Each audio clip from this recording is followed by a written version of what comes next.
Alrighty, what's going on, guys? So, it's been a while. This is probably the first video I've posted in like 3 months, and I just want to say sorry. This kind of weird format, this is the first time I'm doing that, so I'm sorry. But yeah, it's been a while, and I do apologize. This thing behind me was broken for the last 4 months. I didn't get to film anything with it, and this is kind of the main vehicle I like to do content with. It's getting a lift kit soon, so that'll be a video. I did a video on the wheels and tires that'll be coming out either before or after this.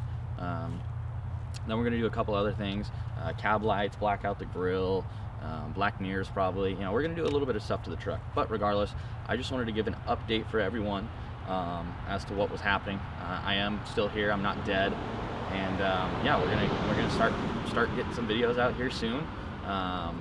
You know, if you're new to the channel, there's this. If you're into trucks, we have a 2017 Mustang GT, Corvette, another older Mustang GT that's kind of a project, and a Dodge Charger. You know, a bunch of stuff to make content on. I hope to pick up some more stuff. And I know I've said 1,000 times. It's kind of weird to talk to yourself to a camera in the middle of nowhere. But regardless, there will be more videos coming soon, I promise that. Oh yeah, I forgot to say, in the meantime, enjoy an edit, which will be right here.